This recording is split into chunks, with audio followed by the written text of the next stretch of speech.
Good day and welcome back to Elementary 72 Gaming. I'm back again with another Tower of God video, and this time we're covering the final part of the Hell Train saga, and that is in particular the last station. Now, the Hell Train has been fantastic. Obviously, you did get a little sneak peek of what I've been looking at and pushing up in terms of images, but nonetheless, this last station is phenomenal for a lot of things that are about to go down in the story. First of all, we get a wrap up to all of Baum's fighting within the train. All of the craziness that's been going on the train finally ends. So let's get into this here as quickly as possible. So unlike every other chapter, let's go around the hidden web first instead of trying to hit the hidden web last. So first of all, the Hell Train final station is a total mess because of the hidden floor. Because Gusteng's Stingray stole the artifact from Jahad, and Jahad knows that now somebody has the power to actually take him on, he is unbelievably afraid. And that is just to say the least. He is absolutely petrified. Whatever it is that bracelet holds or the little band holds has the power to beat Jahad. And because of this, Jahad was afraid of it. He actually expected Baum to climb up the tower one day when he was worthy of it, beat Jahad down, take it away from him, and then kill him. So basically, he was going to challenge Baum twice as heavy as this is currently challenging him. So nonetheless, at this point, we get to know quite a bit of the hidden little details. So Jahad wakes up from his long rest, as it would be said in the tower, and he decides, you know what, let's just sort out the problem right now. We have three major problems. Number one, let's get rid of Fug. So he gives an order to his disciples, who respond to him through altars. He doesn't speak to them directly, nothing of the sort. And they get the first order: destroy Fug. Now that is an impossible task because Fug is like a religion that moves around with the sentiment of being against Jahad. And to destroy them is physically impossible. It's like trying to destroy any philosophy. You can't. It's stronger than any action you're going to take against it. So Jahad decides, okay, then the second option is kill everybody on the Hell Train. That's because he threatened Baum with killing him and erasing everybody that he's known. Killing everybody on the Hell Train. Now, this is even more problematic. They just don't know about it, because if they attack the Hell Train, they're going to infuriate Fug, and they're going to have to kill Princess Yuri Jahad, which is going to aggravate and piss off the Ari family, and it's going to piss off the Ha family, because the Ha family has the situation that is going on. From the Ha family and the Ari family, two kids were born, twins. On the one side of the twins, we have Jin Sang Ha. Now, he is spectacular because he belongs to two of the bloodlines from those times. We know this as a background on him. They can change it. Remember, this is SIU's blog post that I'm reading this information off. So yeah, so he is from that family along with Yuri. And the problem with them is they are very cherished by a lot of the other leaders. And Yuri is also in cahoots with Wula Yuksong. So if Jahad really messes with Yuri too far, like actually tries to kill her, there's a strong chance Yurik Mazino will just destroy all of Jahad's army. So yeah, they have a potential of getting Wula Yuksong's top members involved in this fight. And then it's going to become an even bigger problem. But the last order on that list was to destroy the Bitter Power family, Gusteng's family.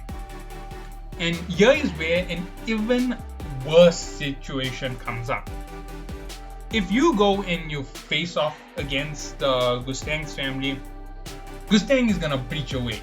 And if he breaches away, there's a strong chance that other family leaders might join him. So the wars are going to start up again. But beyond that, there's an even bigger problem because he's associated with Fug. So Fug and Gusteng are one in the same. And if they take on Fug, they take on Gusteng. If they do this here, they're going to end up with a war. If they take on the Hell Train, they're going to end up with a war with everybody nonetheless, because Fug is going to fight them because they're going to attack the Slayer. They're going to have to fight against Gusteng nonetheless, because they've already infuriated him with with their shenanigans, whatever it is, and they've got multiple enemies growing. So if they carry out their sentiment on taking on the regulars, they actually have a chance of facing 3 of the 10 families. Now, I haven't yet said which families. So Gustang, Yuri, Gustang's family, the Ha family, the Ari family, and the Kun family is a wild card. They could jump on the side of Gustang or they could jump on the other side. We also know they're going to face off against the most dangerous regular and one of the most dangerous organizations capable to match a family, Wala Yuksong. Now, all of this put together make it unbelievably difficult for Jahad to win this war. He's literally signed his death sentence at this point. He's going to be taking on irregulars. Irregulars can break the rules of the tower. So a contract keeping him from being hurt by a resident of the tower isn't going to stop. For example, Yurik from jumping into the castle, giving him the beatdown of his life and telling him, "You're going to learn your lesson today. Shut up and learn your place, Jahad. You aren't the king anymore, I am. Now we're opening this floor, let's get on out of here." That's what could happen if they persist too much against their action. So nonetheless, these 3 orders are given, and because of the instigation for starting war, only 2 of them are delivered to the chief in command of the army. And this is done particularly to ensure that not too many of these things will break apart from everything. The 3rd order is also given to her. They cover up the fact that there's an open invitation to fight Gustang's family. And all of this is going down in the background. Now, the reason why I'm giving the background first is this plays an important part of what's about to go down in the Helltrain. So the Helltrain's protection was broken by the power that Baum gained on the Hell floor. So his thorn, more than likely when it transported him back into the train, broke all the curses and protections of the hidden floor along with the train. So we know that he is really a beast. Remember, he has 2 thorns. Nonetheless, they start trying to pull into the station. Harwan goes and makes a deal with White. Now, yes, we all hate White. Makes a deal to make him complete so he becomes Slayer White again. And he's going to help them escape the disaster that's about to hit them when they're leaving the train. She tells the clone what's going down. The clone decides, yes, we'll join up with White. We'll be the catalyst to bind him again. And let's see what we can do to stop this disaster. Everything starts lining up and getting ready for this fight. This fight is going to be insane. So Jahad's army is deployed, and one of their full squadrons is deployed to take on the Helltrain. This squadron is led by Calavan. Now, I'm not going to show Calavan yet. I think Calavan is specially suited for the point when his chapter shows up, because there's going to be a chapter where Baum is going to wipe the floor with his face. And I'm suspecting that's coming up in this arc which we're in currently in the comic. That's chapter 3. I suspect Calavan is going to end up running into Baum after completing this whole story with the station, and I think he's just going to get himself whooped so bad it's not even going to be funny, and Baum's going to take the essence of bravery away from him, making Baum even more of a beast than he should already be, giving him a 4th power up beyond everything else. So yeah, that's what I believe is about to happen to Calavan. But nonetheless, Calavan's squadron is deployed. Now Calavan's squadron is quite a powerful squadron. Within it, it has Chuni Ha, one of the Ha family's crazy powerful individuals, one of Yuri's cousins. Sister, cousin, I'm not sure how it works, shenanigans, you know how it goes in these stories. The next person to take of note in this whole story is Drake Panskull. That means from the Sleepyheads family, yeah, like Laure, like Irui, whatever her name is, on the train. They all basically part of that family, and besides them there's multiple other high rankers in this army. Now the high rankers in this army form part of the top 200. Calavan is part of the top 200 and 2 or 3 of his servants are in the top 200. So yeah, this is a dangerous squadron to take on. Remember, the 200 best amongst the rankers of the tower, which basically we expressed is quite a small number. It could have been retconned. It could be more like 100,000 rankers in the tower, with only the top 200 holding those very special high rank numbers. and the top 300 being held by others. The top 500 is really powerful, and we know that the Slayers fall into that category of the top 500 at the moment. So nonetheless, that is what we know is coming there.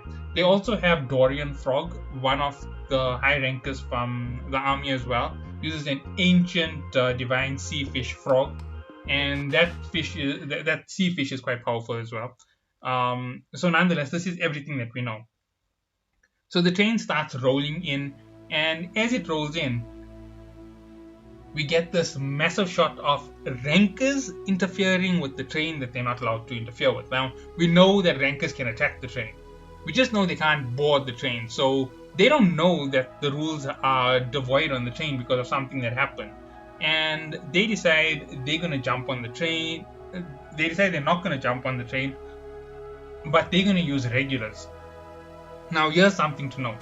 Bam is back to OP levels, like seriously OP levels. And no matter how many regulars you throw at him, he's just going to wipe them out.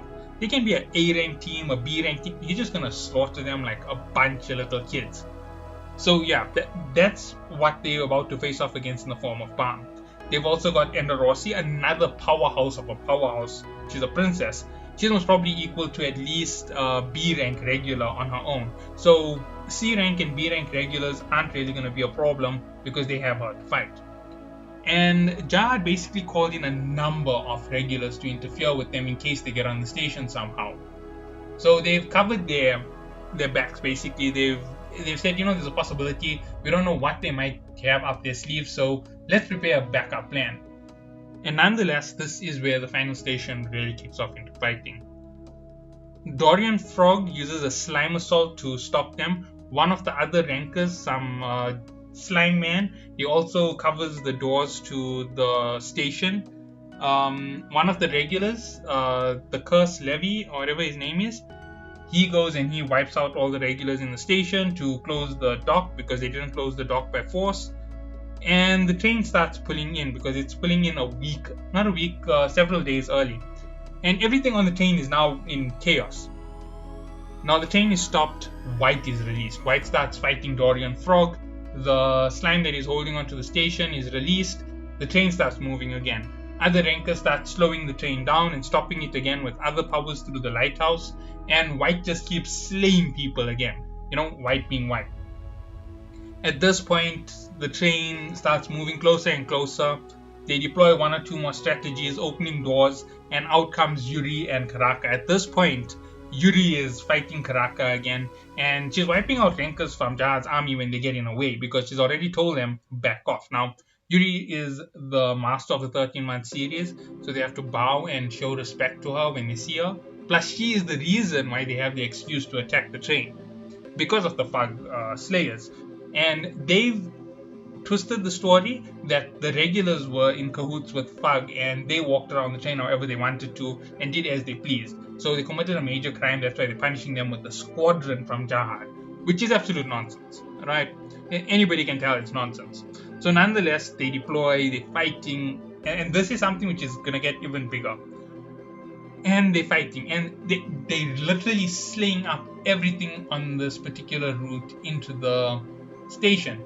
Now, I do have some hidden facts that I still haven't given, but I will give them at a later stage when they are more important for the story. So the fight breaks out. Yuri versus Karaka again. And Yuri is using her Shinsu bubbles, the little green things that fly around whenever she shows up. And she is butchering Karaka like he can't believe. He's not even putting up a good fight because this time he doesn't have a hostage to make her hold back. And he's catching her hiding like no man's business, being used as a pawn to clear the way for the train. Finally, they deploy a strategy to drop some parts of the train. In this year, Rachel's gang is taken. I was so happy when she was taken. I was hoping that she was the first one to be executed, and I hope they did execute her, but it's Tower of God. So nonetheless, the train starts falling apart, and they've played this little trick so they can move through with the train, and the train gets a compartment into the station. And finally, they start boarding into the station. Bam breaks out of there like a beast. Everybody is in place to try and stop him, and he just flies right through to the control room, saves one of the the managers of the station, Suyang. And when he does this here, he takes on Levy, and Levy's curses don't work against Balm because he's Balm, immune to curses.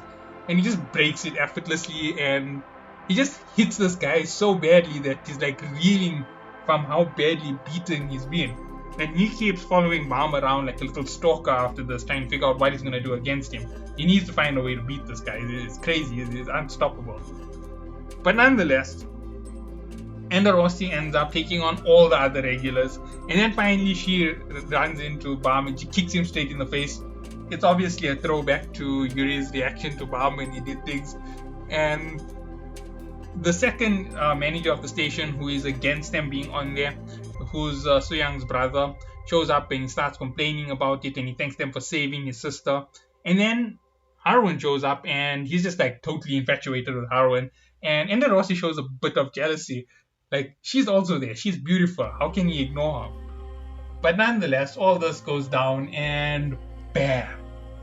We are at the point where the fighting is about to go bonkers. Karaka gets captured, White gets captured, they get put away into storage on one of the Ranker ships. Now, obviously, the Hell Train's final station is one of the best arcs because of a certain special individual.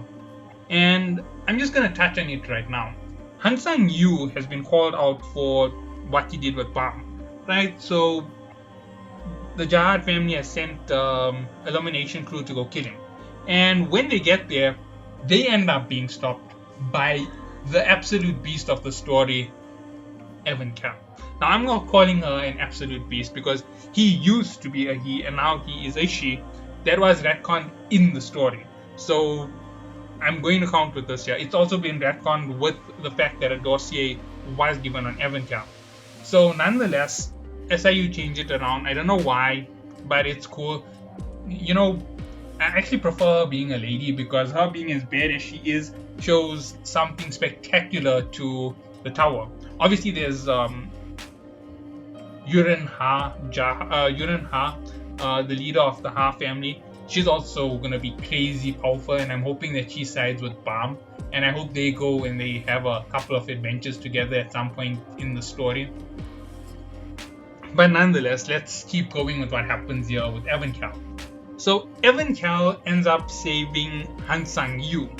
And when she does this here, she starts going straight for creating hell. And the administrator jumps in and transports herself and Han Sang-yu off the floor, firing them from their position as floor ruler and test supervisor. They were sent straight away to another unknown location, which is Karaka's heart. Now, this is done for a very special reason, and the reason is as follows. They've been sent to Karaka's heart because they're going to interfere in the final station's battle. Remember, the Rankers are pretty much bullying a bunch of kids. It's practically a real-life show of military power. Militaries are given absolute say and absolute power. Civilians aren't allowed to have the ability to oppose them, and this is being expressed through the story. And basically, they're showing that, you get some people who are really dangerous. They can take on an army, real-life Rambos. And that's who she is. And that's what they want us to understand from who she is when she's being introduced, as far as I can tell. But nonetheless, you're going to have to wait, because I'm going to break in the second part of this craziness in the next video. The next video will wrap up the Hell Train. It will be the final installment on the Hell Train. Hopefully it will end this entire chapter, and then we can get into lore. And when I get into lore, trust me, we're starting right back from we might not start right back from the beginning, but we will start back from the important pieces of lore. And what I'm going to be discussing when we start it off is each and every character of the Wiki fandom. Now, I am currently searching them up on the Wiki fandom as we speak, so yeah, that's something else to note. I do have some research on these guys. They are going to be crazy fun to count on and follow their stories through whatever the craziness they do is. So see you all then. Have a good day.